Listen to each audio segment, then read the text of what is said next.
I was born into a big family. When I was born, we had 5 siblings, my parents and my grandmother. So 8 people staying together. Then quickly, I have another 2 sisters.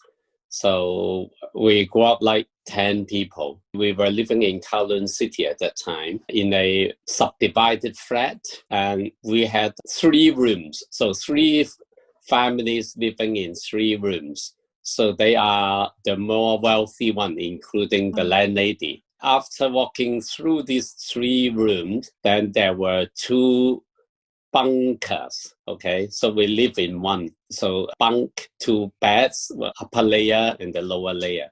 Each layer can hold about 4 people probably. When we were young, we just cram into the bed with any other people that parents put us together. So we have only 1 bed as our living space. We share a kitchen with 6 or even 7 different families because we were poor. My parents were hawkers, so they sold vegetables in the market. During night time in summer, my grandmother would be taking me out to the pavement in front of our flat. She would set up a mattress and a curtain, and then we spent the night sleeping on the streets. I remember it to be quite nice because it's cooler. So that was my childhood. And then my eyes became worse and worse when I grew up for reasons that my parents did not understand. So they brought me to see a doctor. They could not understand what the doctor was saying. My parents were coming from Dejiu. They barely managed Cantonese, which was the main dialect, but we grew up learning both. And this was when you were 6 years old, right? So at what point did you learn what was actually happening to you, and how did you feel at the time? Well, my eyesight was deteriorating as I grew up, as I said. At the age of 6, the doctor advised my parents that I should go through a surgery. If not, then my eyesight would also be lost. And then I was suffering constant headaches, because the condition was early childhood glaucoma. So my parents decided to go through the surgery, and after that, I lost my sight. I remember my childhood, I was living with a deteriorating eyesight. I could not see things as good as my sisters. I was self-conscious of this condition. But if you ask me, I remember my childhood as quite happy because my sisters and brothers, they were quite keen to play with me, adjust to what I can do and what I cannot do. And we would go out together to cinemas, watch films, and then they would explain to me what people are doing. Only occasionally, when they are too excited, they would certainly forget me. But I will say that I was part of the family, and then the family loved me. My parents loved me, my brothers, sisters, they loved me. They might quarrel with each other, but they never tried to quarrel with me. Gave me the best was available, just that my parents often blamed themselves for, in some way, responsible or causing the blindness, which was entirely not their fault. I didn't care too much about blindness. So if people ask me, how did you cope with the suffering? I basically remember that I was not very happy after the surgery because I could not see anything. I could not move. I spent, I don't know how long, crying. And then I began to move around, touch everything in the small flat, and then learn to navigate around. Then I start to take it as normal. This is myself. This is part of me. My brothers and sisters continue to go out with me and play. Now it is all banned, right? Firecrackers. In the new year, they will ask me to hold to this long strip of incense that people use for Chinese worship. They then light the fire, hold my hand and touch these firecrackers, and then bring me to run away. The blast. So we were all very happy. So growing up in this kind of peer games, support, and family acceptance, and a lot of entertainment. So I remember my childhood more about these things than about losing the sight. So you mentioned just now that you were suffering from glaucoma. Do you mind sharing what that means? At that time, we didn't understand the medical conditions because my family has no hereditary record. But I started so early, so it might be inherited. Glaucoma is like you are losing your sight unknowingly because there is a blockage to the liquid in your eyes, and then they would build up the pressure and destroy the nerves. So that's a condition. But people are not aware of them if they are not checked regularly. So as I understand it, after this happened, you end up going to a special boarding school for the blind. And Yeah. I wonder if you could share what that was like. I mean, you were learning Braille as well, right? With steel boards and nails on it. So. Yeah, I went to the Ebenezer School for the Blind. It was recommended to us by a social worker from the social welfare department. She visited us for probably a year to convince my parents to send me to the School for the Blind. Because I think my parents, especially my grandmother, who at that time very old already, I mean, they were from villages in Chuzhou. So they were living with the belief that this foreign missionary might take away your children and then keep them forever. Basically, she refused to let me go. There was a big quarrel between my grandmother and my parents about whether or not they should send me to the school. Eventually, my parents paid a visit to the school and found the conditions good. So they decided to send me over against the will of my grandmother. But it was a boarding school, so I stayed there for a week and come back during weekend. It was 1 or 2 weekends coming back, my grandmother started to accept this arrangement. He constantly asked me about whether I love to be in the school, how people treat me, is it better if I stay at home, and so on. I was pretty cautious. I know what she wanted to hear, so I said, no, it was very good. People treat me very well, lots of food and so on. And I enjoy it very much, and I'm learning. So I think gradually she was convinced that it was a good place for me to grow up. I think that was a very important change in my life because I started to receive a formal education. I started to learn Braille. What was it like learning Braille? For those who don't understand Braille, Braille is a system of 6 dots in a 2x3 matrix. So 2 columns, 3 rows. These 6 dots used to represent letters or minerals. So you have 1 dot as A, the first 2 dots on the left column as B, and so on and so forth. It's very clever because it's very easy to read with our fingers. For sighted people, they think it's an impossible task to be able to use your finger to distinguish the dot patterns. But actually, you can do it if you spend enough time. It's easier than going up to the space. And so, yes, we train our finger touch. We train our skins to be able to recognize the dot patterns so we can read. For English and some other Latin language, then it's easier. So you have just the alphabet and the numerals. Numerals are universal in shape. But Chinese is very challenging because you cannot possibly represent all the different characters. So we use pronunciation to represent Chinese. We use as romanization, spelling. So in that way, we are not learning the written system of Chinese characters. So that's a big barrier to learning particularly ancient Chinese literature because you are not being able to study the words as they appear.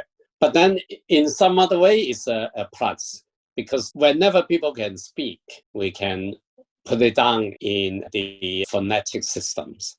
So therefore, we don't have a problem of how do you write these words. So long as they speak, then we can write it down. It also proves to be no barrier for us to read whatever books, because we might not be able to understand what it means, but we can read it. Therefore, we overcome a very important barrier. We can read books. We can study Chinese, English, mathematics, and whatever subjects that our sighted peers study, we could do it in the school for the blind. I imagine your world must have really opened once you mastered Braille. And as I understand it, when you were in primary 6, you also joined the Hong Kong Blind Union?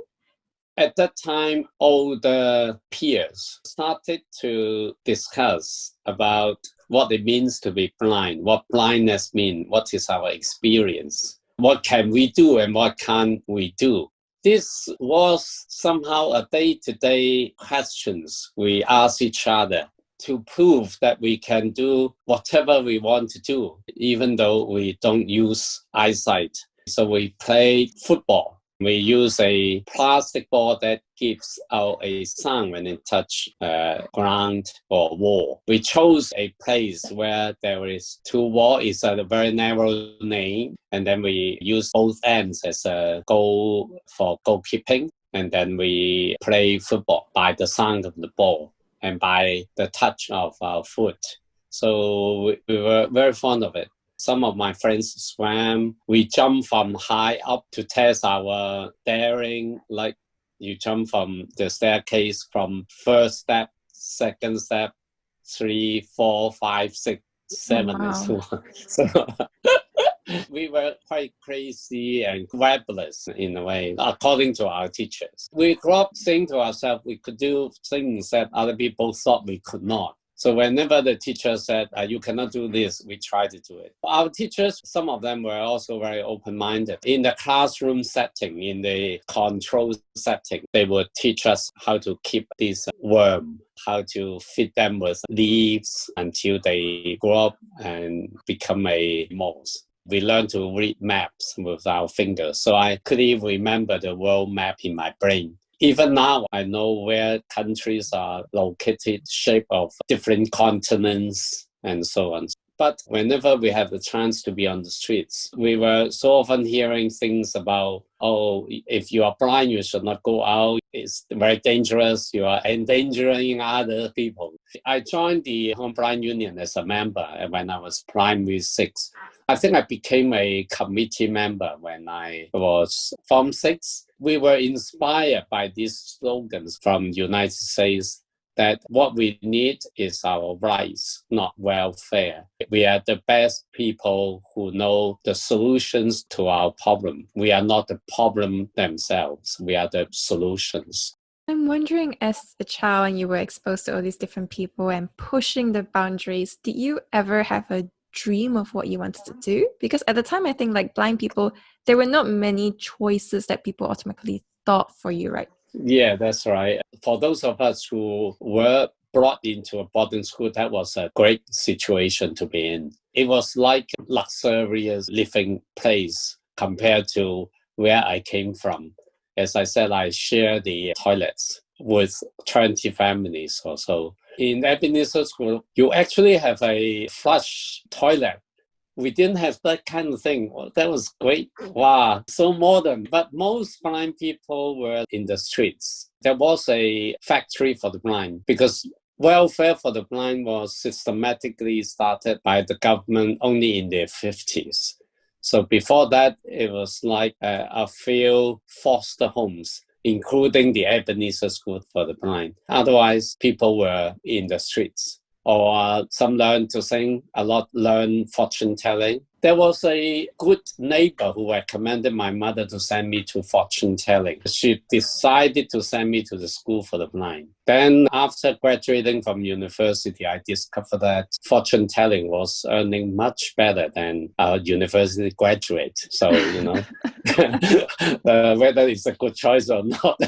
I didn't know what to do after the school for the blind. Telephone operating was starting to be introduced as a profession for blind people. We were supposed to be better in language, in talking to people, so we could be trained to be telephone operators for the growing white-collar sector in Hong Kong. After the riot in Hong Kong, 1967, then Hong Kong began to grow into a global manufacturing sector in textile, plastic, electronic products. So there were beginning to be some white-collar jobs for factories or for hotels or for the government as well. There was a vocational training for blind people to be in telephone operating. The factory for the blind was built in the late 50s. So there were places for blind people to be trained to do sewing, basket making, some metal work, I think. So these are already considered to be modern way of opportunities for the blind. And then there were an experiment of sending blind people to ordinary school for integrated education. My ambition was to continue to study. And I remember I wrote an essay about, I don't want to be a telephone operator because while I may still like the job, but I hope blind people will not be doing just one job. My teacher said I was too unrealistic with my essay. I remember my essay was being cited as an example of you should be more realistic. So I dream to be able to study with sighted people and to explore new job opportunities for blind people. Yeah, but you didn't let that stop you. I think you had to really improve your English to get into the regular school. Well, I was already top of the class, okay? From very early on, I was a natural first of the class. I was working hard, but I didn't feel that I had to give up too many things. At the time, the school started to send the best two to an ordinary school for trial. But when it comes to my year, they stopped. They wanted to be more cautious. They felt that our standard was too far behind some of the schools, especially in English, because English was a medium of instruction in Hong Kong at that time for most schools, especially the better ones. The Ebenezer School for the Blind at the time was partnering with two top schools. They don't want blind people to prove to be unsuited for study and then being sent to their class. So there was a lack of confidence in my ability. I studied for myself that year to achieve a greater English standard before I could go into an ordinary school. So I decided that I don't have to rely on the Ebenezer School for the Blind to send me to other schools. And then the Hong Kong Blind Union, they had ambition to prove that blind people can study. This is an opportunity and a human rights. It's not about an elite choice or a choice of elites. We should not be subjected to being determined by the social worker or the school principals for our fate, for our choices. We should make our own choice. This is how we see ourselves. So I felt that it was not just for myself. It was to prove that blind people could go into an ordinary school without being controlled or determined by our school for the blind. I used a year to improve my English because our own standard is lower. So I managed to convince St. Francis Xavier's College, and they accepted me to be in Form 4. It was a breakthrough for myself because we proved that by our hard working, we could realize a dream. Some of my peers were laughing at me and said, well, it's better to work as a telephone operator because you can earn more money. We could not imagine ourselves going to university. So they said, you might still be working as telephone operator, so why bother to spend another 2 years or 4? You could actually start earlier earning money. Hearing all these people, even those who are also visually disabled, what was driving you? Did you feel inside that I'm going to do something different from what people expect? It was a sense of wanting to prove that we have some other choice. Our ability is not affected by our blindness. I didn't want to say I am different. I want to say I can be the first. And if I can do it, some of my friends can. They are not convinced right now. They are not convinced of the value right now, but I can go there to prove that to myself and to them as well. So these kind of motives of wanting to prove ourselves, wanting to strive for a new horizon, wanting to bring something good to other people as well. So a combination of these objectives. And it's not easy as well when you move to a regular school because they don't have all the equipment that Ebenezer School had. After school, every day you had to go to Mary Knoll Convent School, and Sister Moira had to translate everything for you.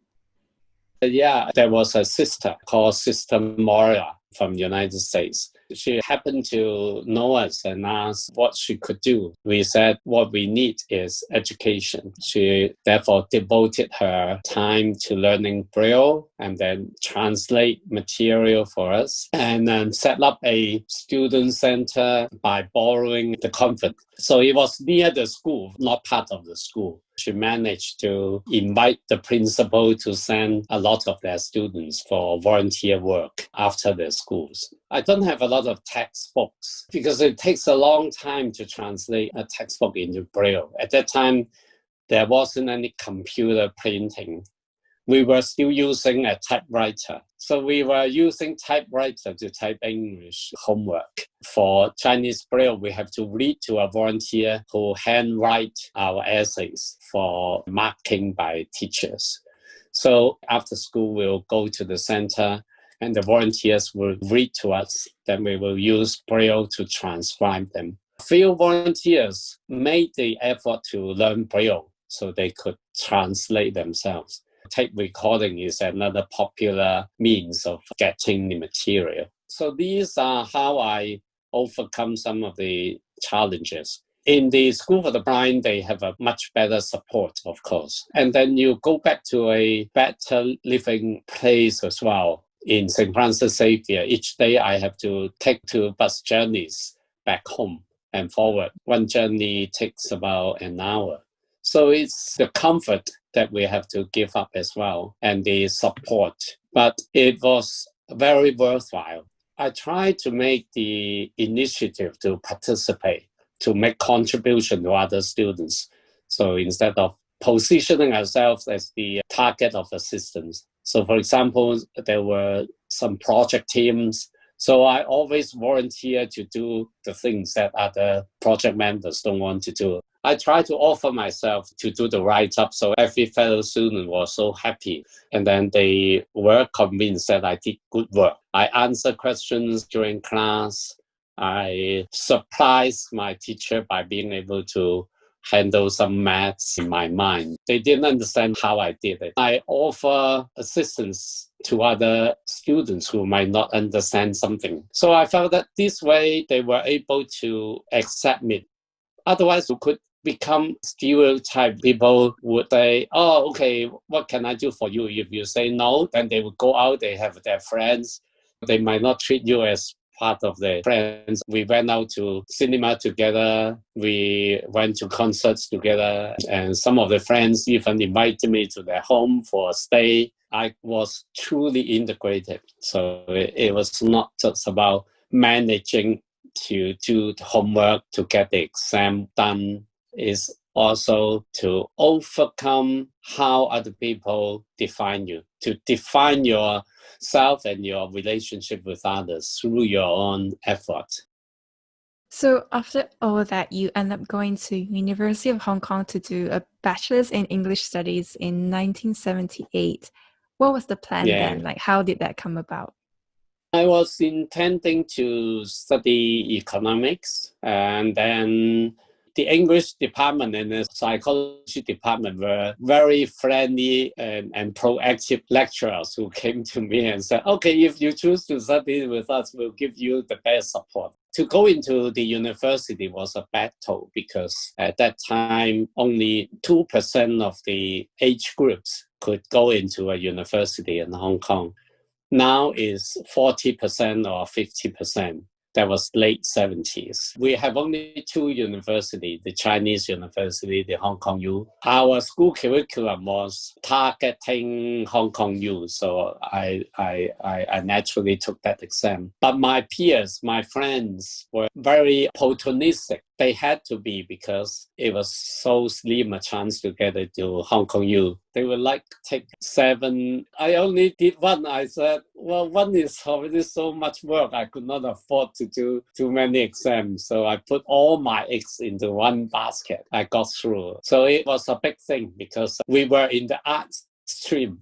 Most of our science students would be going into university, but very few art students went in. So I was one of those. And you were one of the earliest blind students in university as well.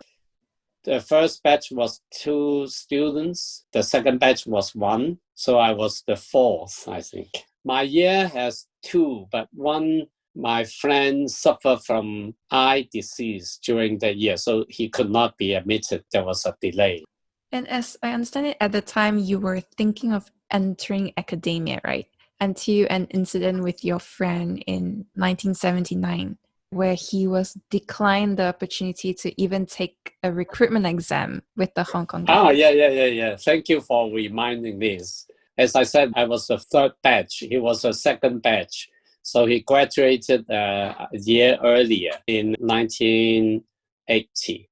So in his last year, we were taking recruitment examinations. The recruitment process takes a whole academic year. It's quite long. So they told him, we don't have Braille examination paper. If you can read the paper, you can come in. Wow. So it's like very insulting. We wrote a petition letter to the governor, and he came to our hall to give us a talk. And we thought, okay, this is a good opportunity. So we petitioned him. Before the governor came, were you rallying all your friends saying, hey, the governor's coming, show support? Yeah, our hallmates are very supportive. The one who was hosting the talk, we promised us we would make sure that he would not let him go until we get our letter. Well, it was not difficult. He was ready to take our letter, and he was very gentlemanly-like. He said, I will study the letter, surely, I promise you. I may not be able to give you all your requests, but I certainly will give you an answer. I will give you a good thinking of what you are requesting. It was enough of a politician answer. At that time, we felt it to be receptive. We request them to open civil service. We said we are trained, we are university educated, and it costs a lot of public money to educate us. And then if in the end we have to do telephone operating, it's a waste of public resources. It's not justice because we are just as able as other students. We quote lots of examples about foreign blind people taking senior positions, decision-making positions, office work, so on. He formed a working group to study how government should recruit disabled persons. And we were also interviewed about ideas and so on. I think the working group was also very open-minded. I think they recommended that the government should do it, should devote enough extra resources if needed to support them, and then to give them an examination arrangement that they can handle. And then to set an example for other employers in the society that we should be open-minded, get the best talents from all communities. They made the civil service regulation that if people with disabilities qualify for an examination, they should be given all the facilities needed to complete it. And if they score as well as some other students, they should even be given an appropriate degree of priority. You actually went to LSE from 1984 to 1986, which is actually my alma mater. So I was very excited. I was very excited to hear that. Well, it was still in Kowloon Street. I remember there was a lift without door. It is moving continuously. So when it is up to your floor, you have to jump in. And then when you get to the next floor, you have to come out. It is in the Student Union's building. Oh, I think it was torn down in early 90s. I later learned. I definitely didn't see this lift. I like LSE because I read about the social movement. I read about history. I read about the Fabian Society. So I read about how LSE came to be existent by the Sydney web stories and so on. So I was very much attracted by the progressive that helped to set up the LSE. So I thought LSE is in England. There were a lot of arrangements for blind people, but I discovered that they didn't know a thing.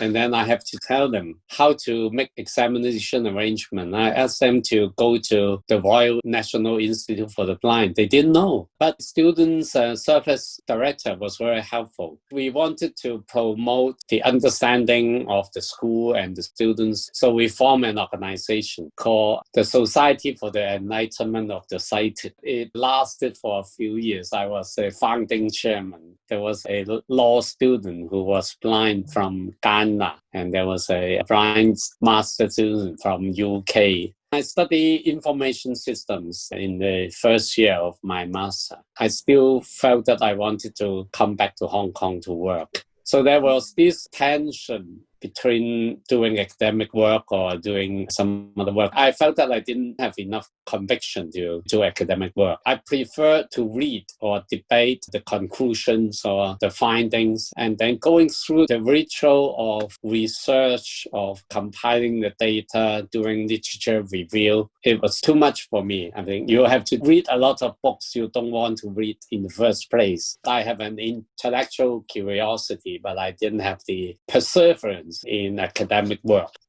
So after you graduated, you came back to Hong Kong in 1990, and then you tried 3 times to pass the civil service recruitment exam, right?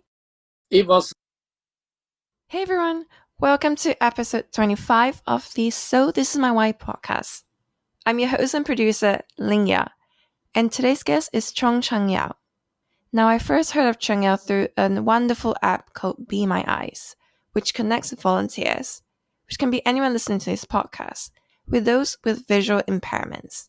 Sign up, and at any time someone requires assistance, whether it's to read a bill or to find a lost coin on the floor, you and several other volunteers will get an alert, and if the timing suits you, you can answer the call to help. What caught my eyes about Chan-Yau's story was how inspiring it was. Having gone blind at the age of 6, he has always sought to prove that he could be just like everyone else. He was, among many other things he's achieved, successfully petitioned the governor of Hong Kong to provide equal rights and opportunities to the blind, to being the director of fundraising at Oxfam, where he conducted a TV production expedition to Yunnan, is currently the president of the Hong Kong Blind Union, and the co-founder and CEO of CarbonCare Innolab. We talked about his childhood, what it was like growing up blind, and defying society's expectations time and again, and how others can assist to make the world and workplace a more inclusive place for everyone else. So are you ready? Let's go.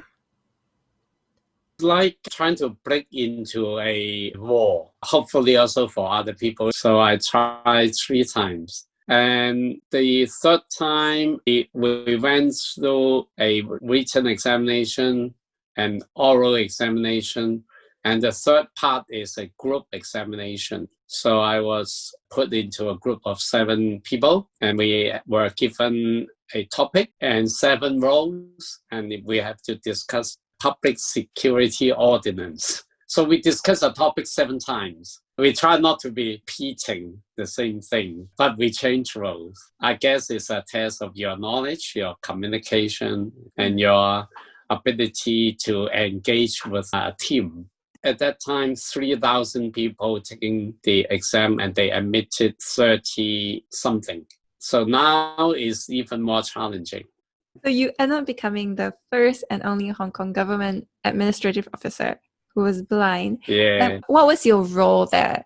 I was the assistant secretary to education. It's a big title, but inside we were so often called, oh, you were the lowest rank, My role was to take minutes, to write a recommendation on a policy, to analyze the budget of some public institutions that was still under government supervision. For example, the precursor to Open University. Now it is called Open University. It used to be called Open Learning Institute. So at that time, it was just formed. So I was asked to look after policy on OLI and also their budget. Another thing was about tertiary education qualification body. During my time, it was an expansion of university in Hong Kong. The government decided to develop 8 universities. Now it's 9. So at that time, it was already the firm base of tertiary education for the next 30 years. So it was an exciting time. So after 3 years, you decided to leave for Oxfam. What was the reasoning behind that? I felt I don't want to go deep into a government bureaucrat for the rest of my life. I might disagree with the policy secretary, but I could not make my views heard. I started to join Oxfam's work as a volunteer in 86. I was on their board. And then they needed a person to develop community engagement, community routing. So I decided that might be an interesting to do. They know me as a community person. I have some profile. I know the government. They want me to do fundraising. So I did fundraising for Oxfam. I mean, you were at Oxfam for 13 years, on the board for Oxfam International as an executive director for Oxfam Hong Kong. And I wonder that long period, what was some of your proudest achievements? A lot. But I like to say I was innovative in fundraising. I managed to develop the Oxfam Hong Kong's fundraising base. They have a monthly donor base. That was already 3,000 when I joined. So when I left, it was 100,000. How do you develop it? 3 major things. Number 1, I set a growth target. And then other colleagues said 3,000 is enough. So I felt, no, we should grow because there were 3 million people working. If you get 1%, that's already 30,000. We developed a TV magazine. It was an idea suggested to us by somebody. Our misperception is that TV thing is very expensive. So he was able to point us to a low-cost spot. We organized a phone-in donation with volunteers at the time. I said, okay, let me try. Let me get a sponsor to sponsor the TV time. I made a calculation to the management that if you use TV, the same money you send out mail letter, the difference in audience rating and the people who receive your letter, and so many of them do not open it. So TV is actually much less expensive. TV is a breakthrough. And then I brought one of our earliest TV crew to Yunnan to film our projects and bring back the footages.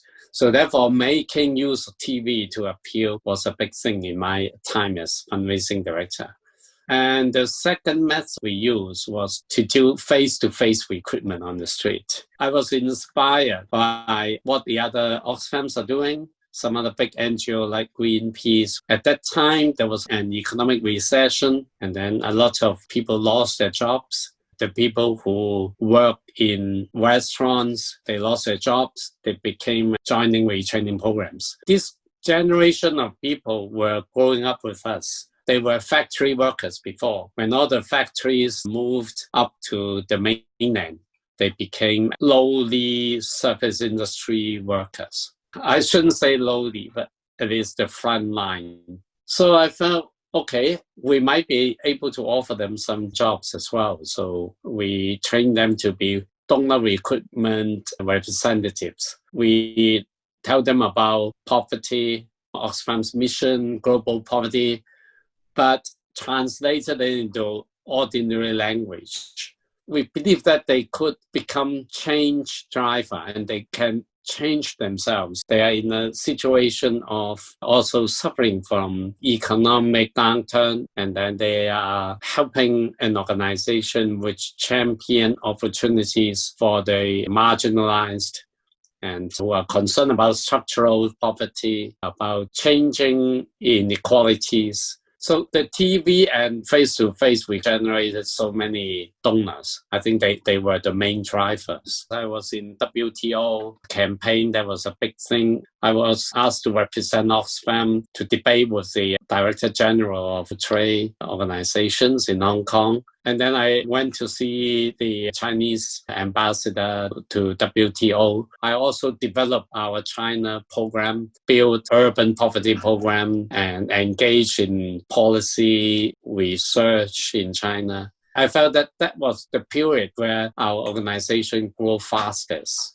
I heard from some of the colleagues who later told me that my period there was the most innovative and most exciting period. I think you also introduced the Oxfam Rise, right?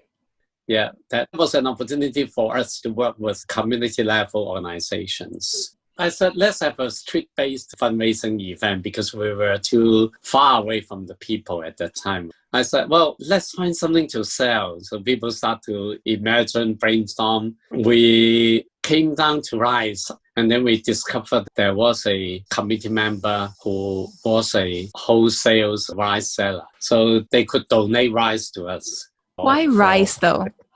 It's warm, it's about food, it's about Chinese. Rice is about family getting together. It's about showing love and care. It's also the food for a good majority of people in poverty. So it connects people, rich and poor. So a lot of meanings into them. So it's not like we're selling 1 kilo. We told them that you bring this rice back home and then you bring hope and love. And I think the net proceeds were donated to Oxfam Smallholder Farmers Development Fund, right? Which is like small farmers in poor communities around the world. Yeah, that's how it connects. We have a lot of projects in villages, working with farmers, women, and not necessarily targeted to agriculture. It can be education, it can be women's rights, it can be community organizations. It's a poverty intervention strategy. A lot of people in poverty, they know what to do, but they might not be able to know how to do it. And they might not be given an opportunity to develop these solutions to overcome the restrictions by systems and unfair rules. So we believe that community-based organizations is almost a first to empower them, that they can really join together and make a change. And so, as I understand it, at the time, you also became the president of Hong Kong Blind Union, which you still are. How has Hong Kong changed during that time when you first got involved in the Blind Union to this point? I still remember that we wrote a petition in 1976 in response to the government's green paper.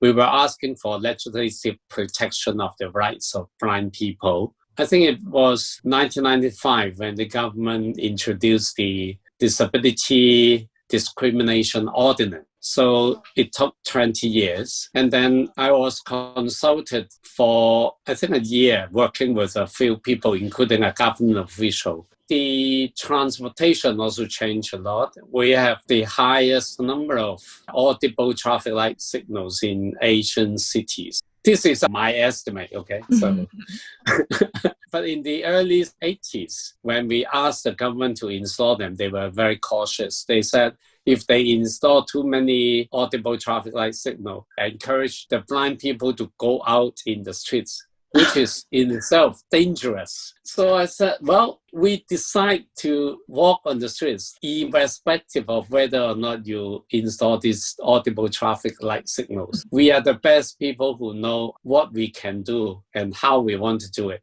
You install these traffic light signals because they are demanded by citizens. It is a citizen facilities. It is not a kindness. If you don't progress, then you let Hong Kong run behind other cities. So they started to install. We first asked all traffic light signals to be installed with audible signals. And they said, no. Each year you recommend the traffic lights that most blind people will travel. Then we install them first. Over the years, we encourage the members to make recommendations. So now we have a lot. So this is another battle that we went through. And education, I remember when The education department, after seeing that proving mainstreaming education is possible, then they introduce resource support and make it a policy that blind people should be able to go into ordinary education, whether or not they are top or middle or bottom, according to their abilities. So a lot of students were able to go into secondary schools and universities and studying various different subjects as well. So it's also a great change in professional possibilities. And what I really loved was finding out that you also founded the Dialogue in the Dark. Can you share a bit about that? The Dialogue in the Dark was founded in Germany, in Hamburg. I think in 2008, the founder, Andre Hannes, came to Hong Kong to see whether there was any people interested in it. Two friends of mine were, so they invited me to join as well. And then we developed a Dialogue in the Dark in Hong Kong. Dialogue in the Dark, for those who don't know it, is an experience where sighted people invited to go into a complete dark room. So it's complete. There's no light. Blind people in this situation would be the guide, guiding them through some experience. So we might simulate some urban experience, some interesting, challenging experience that you think you cannot do without seeing. At the end, all the participants going through Dialogue in the Dark think that they have gained a lot of insight into possibilities, into themselves, and into gaining a greater understanding of how blind people can actually be independent. So there is a corporate training workshop based on darkness, wine tasting, birthday. Everything can be held in complete darkness. So it becomes a great social enterprise. Each year, about 30 or 40,000 people visit the Dialogue in the Dark. So over the years, I think we probably have over 500,000 people coming through Dialogue in the Dark in different formats. The pandemic has a great challenge to them because they find that they cannot get any business. What's special about this is that it's a chance for blind people to be employed in a way that's meaningful rather than your common telephone operator. And I wonder, for those who say are running companies or in companies, what do you think are the best ways for them to be more inclusive? Well, I think they should really look at core competence. They are often affected by peripheral things, like believe that blind people cannot do these things because I can do it only when I can see. But if they open up what actually needs to be done, organizing, communicating, analyzing, all these competence in a person's personality, language, and you can do it through other means. So you have to be open-minded about how individuals deliver these outputs and how they manifest their core competence. I feel that a lot of international companies have diversity and inclusion in their HR. So it's not completely new. There are companies who are doing it. I think Asia is a bit slow in catching up. And a lot of even international companies setting branches and headquarters in East Asia, to me, are not bringing what their headquarters said they should be doing to this area. They are affected by the general social, economic, cultural attitudes that we have to get the best, and the best meaning the traditional best university, the traditional most beautiful, most handsome kind of people. Every time when I talk to an employer, I said, yeah, you are giving opportunities to a blind person, but you are also giving opportunities to yourself and your colleagues. So I think the change of mindset is most important. Being in Oxfam, you end up entering education, and now you are in climate change. Could you share with us how that transition all happened? My space is in social advocacy and social change. So I don't limit myself to a particular issue or a particular organization. Climate change came to our attention when I was in Oxfam because we were aware erosion of soils, drought, how coal mining affect the plight of the community. I mean, climate change started to be recognized in the late 80s, and United Nations set up the UN Framework Convention on Climate Change, which started in 1994-95. So we began to be aware of the change. In Oxfam, we have a lot of programs. Part of it was to deal with climate change, even in early years when it's not so much recognized by the rest of society. And after leaving Oxfam, I was in the University of Hong Kong at that time. And I brought university students to this UN annual climate change summit. So I brought them to Bali and I brought them to Copenhagen. I believe that we could do something to promote Hong Kong people's awareness. So we set up a CarbonCare Asia in 2010 and then CarbonCare Innolab in 2015. And I brought another group of delegates to Paris to witness the signing of the climate agreement. There's an injustice element because those who suffer from the consequences of climate change are not the people who cause them and are the least people who can defend them. The people in Pacific Islands, in the low coast of Bangladesh, it's all in the subdivided flats in Hong Kong where the indoor heat can go up and up and up. So I'm interested in giving some effort to address them. And I think what's unique about CarbonCare is that you put the youth at the heart of what you're doing, right? Youth and entrepreneurship. And something I learned, which was from the virtual summit you very kindly invited me to, was that there was a research done saying that over 70% of youth do believe in climate change, but then less than 40% believe that they had anything to do with the impact. There was a total disconnect with the fact that their lives had anything to do with it, right? Yeah, I invited you to a youth summit, local conference on climate change. So it's a UN initiative. This research shows that we have a lot of work to do because people must feel that they can and they have to make a change. We are doing a training course to be launched at the end of November. At the same time, we also have a program to install solar systems with NGOs. And then we will partner with NGOs to launch climate change education programs. So we want to engage with the community in different ways. And I'm wondering, in this time of COVID, how has that impacted you and all the incredible work that you're doing? Well, we have to cancel a lot of events, but we can also hold a lot of online events. It actually helps us to be connected to people outside of Hong Kong. It's a time for reflection, how we live our lives, how we should be paying more attention to family. But what do we do after the pandemic is gone?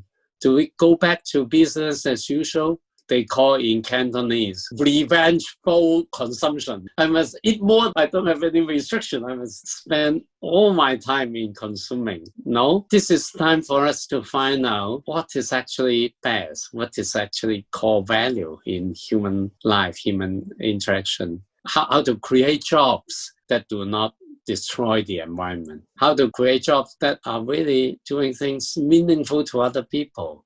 What are your plans for your future and the kind of big goals you want to achieve? Well, I'm already over 60. I'm not thinking of retirement. I'm thinking of doing things that I feel can make a difference to people and to myself as well in terms of satisfaction, knowledge. I don't know. I'm not a very good retirement planner. So I'm focusing on the good work I'm doing now, and hopefully they will be meaningful to other people now or in the near future. Looking at everything that you've achieved, clearly you are someone that lots of people admire and want to emulate. I'm wondering, who do you admire or follow? I think of two persons, one well-known people, one not so well-known. Let me talk about the not well-known person. I mentioned Sister Mora when I met her in younger days. She gave me a lot of support in my study. There are two things that I learned from her. She obviously was a missionary, but she didn't preach. She didn't preach to anyone. She said her work speaks for her. So her work speaks for her and for God. One time, we were running short of volunteer. These volunteers, they were mostly students, don't necessarily appear on time and disappear suddenly. So at one point, there was no volunteer in the center. She went out to the streets. We were in a school district, so there were a lot of students passing by. Do you have time to come in and do some volunteer work? Imagine she was about 70 at that time, late 60s. So it was this pure motivation of service. So I believe that nothing cannot be done if you really want to do it.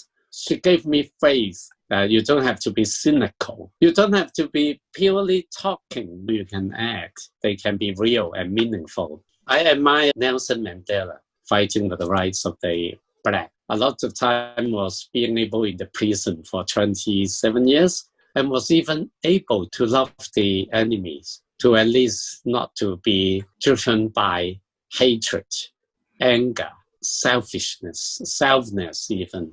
He showed me that it was possible to reconcile with people who might have done harm to you. I don't know whether I could have such a perseverance. I think it's not normal, it's superhuman. And that's why I take him as a model for something that I don't necessarily believe I can do. But it's something good if people can do it. And I'm wondering, do you believe in something that most people don't? Most people don't believe that I feel happy. When I told them I have a happy child, they were sort of, oh, are you lying? Or are you kidding? You must have been crazy and so on. So I told them how happy I was when I was a child. The kind of excitement gains, the knowledge, the curiosity. I play so many things. I play chess, I play football. I mean, I remember all the radio and television programs, I have a happy childhood and I have no regret. Okay, if you ask me to choose to be blind, I probably don't have that courage if I have been sighted. But if you say, oh, you would be a better or happier person as a sighted person, I don't think so. I don't know. I don't want to put that as an if. I don't want to live in an if situation. I've been doing so many different things. So I'm very happy. And is there anything that we can do to make your life better? Trust people and believe in love, believe in justice. Together we can work a little bit and then a little bit will join together to be a bigger force. Well, thank you so much, Chan-Yau, for your time. I normally end all of my interviews with these questions. So the first one is, do you feel that you have found your why? Well, people sometimes ask me, so why I am here or why you become blind? I don't ask this question, but why I'm here. Sometimes I share with people that I'm a Christian and I believe that I have in some way a manifestation of the many possibilities we want human beings to experience. And I feel every life is meaningful and mine is as well. Do you feel that you have found your purpose in life? Yes, my purpose is to try out different things, explore possibilities, spread a positive message to people that things can improve. A lot of people ask me why you are so successful. Can you share? I don't think I'm very successful in some sense. I feel failure can also be a success. It's a good experience to learn. So I remember there was this young student who once asked me, because the talk was meeting success, meaning meeting a successful person, so meeting me. So the student asked a question, very good, and I bring it up here to share. She asked, why do we need to be successful? So I said, yes, this is a very good question, because the kind of success we tell our younger generation is to study well, to be first in class, go into the best university, to study in LSE, whatever. I said, you define your own success. And nobody can impose a success criteria on you if you don't want to take it. So to me, that's the meaning of life. And what kind of legacy do you want to leave behind? Well, I hope people remember me as a testimony of possibilities, and they would do better than me. And then I hope we have our message about inclusion, diversity, equality, justice, our belief in the universal values, and our commitment to living a sustainable world. These things can be followed through, and each generation will have a new generation of advocates. So they would bring a better society. And you said earlier that you don't think you're successful, but what do you think are the most important qualities a successful person, quote unquote, should have? Believe in what you have done. I have done what I can. I have changed a little bit. I fail in some other more traditional sense, like earning your wealth and so on and so forth. But you succeed in being satisfied with what you have got, and don't worry about what you haven't. And where can people go to connect with you and find out more about what you're doing? I have a Facebook, but in Chinese mostly. I don't often put out English material because I address mostly Hong Kong friends, but you can get it translated. And if you put out English posts, I will respond. I have a LinkedIn account, which I write mostly in English, because it happens that I have connected to more English friends in the work world. I am happy to be connected and to collaborate on all the things I'm doing or on things that I may do in future.